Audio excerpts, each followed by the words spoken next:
Uncle Ron and stuff. Today's video is about mini split condensate line. Again, the mini splits do not have pumps in them. The condensate line comes out and is supposed to be gravity, slanted downward toward the outside of your house or to a drain line or whatever it is. If you've never seen where the condensate comes out of the mini split and how it's handled in your house, you just should take a look. There's no guarantee it was installed correctly, and you could potentially have water condensate come down a wall or a ceiling.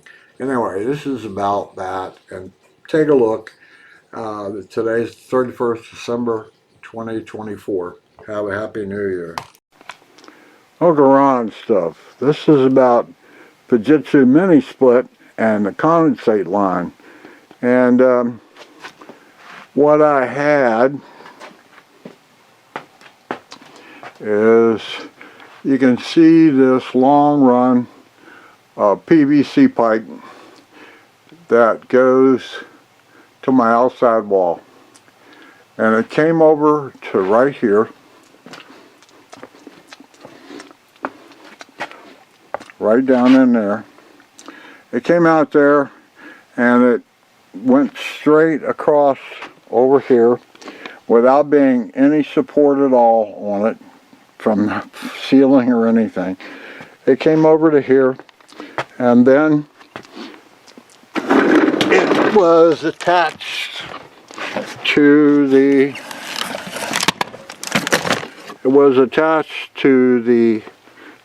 condensate line that comes out of the mini split, and it had a little connector on it, and it was literally connected to a piece of plastic that came all the way over here. And there is no pump in the mini split. Okay, so it's a gravity feed. Well, right where they came together, it was almost level, or if anything, there was a dip right here. And I remember there was a home inspection done before we moved in here, and I remember one of the things that were flagged was this mini split condensate line was not right. But because of the sale, the house sale terms and so on, it was never corrected. So I had water dripping out of the coils on the inside, and I wasn't sure it wasn't because of the condensate line plumbing. So this is what I've done in place. The condensate line now comes down and goes into an electrically driven pump that you see down. I put it into a box, so if it ever overflowed, it would at least stay in this box. And this line here is the condensate out of the pump, and I was told that that line should go up and make a loop, and I did that, and then I replumbed from over there where it came in. I ran a line that has a gravity slope to it up to right here, and what I did was two things. I put in this, which allows me, and it's threaded to the top, allows me to connect a hose to here, and I have an adapter that goes into a sink, and I can flush the line out all the way outside the house. And what I do is I can shut this, there's a shut-off valve right here that keeps, when I flush the line out, it doesn't come back and try to come in the pump. So I have a shut-off valve and have a clean-out, if you will, fitted into that line. And you understand totally what I'm trying to say is that I can hook a hose line to the top, shut off this part of it, and totally flush out that line of gunk or whatever's got in there. I'm going to open this back up again so the pump now will feed that drain line. So this is what I did. I don't think it's probably normal to have an electric driven pump on your condensate line, but again, there's no pump in here, so it has to be a gravity feed. Now maybe yours is only 2 feet or 3 feet or something and not a problem. I didn't have that problem. I had a different problem, and I wasn't sure that the gravity feed was even going to work out of the mini split, or it did. We don't use the mini split for air conditioning very often, but last time I did, it had dripped water. So anyway, this is the solution I've come up with, and one of the things that I did was look about. There are a set of switches in this pump that if the float gets too high and the motor doesn't cut on, like the power goes out, and there's where I wired for power over here, right there. If the power went out and the tank filled up, there's nothing that would shut off the outside unit.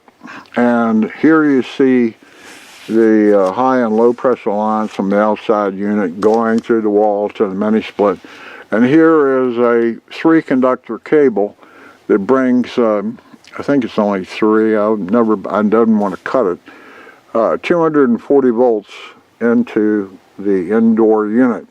Okay, I would have really liked to have been able to have put the float on the control line to the outside compressor unit, but you can't control 240 volts with this switch. Most is 24 volts AC, and that would have had to have been a relay, and so it was not optimal. But I have rigged it up so that if it gets any water in the bottom of the box, or the pump float itself fails to pump the water out, the motor doesn't come on or something else, at least set off a battery-powered alarm.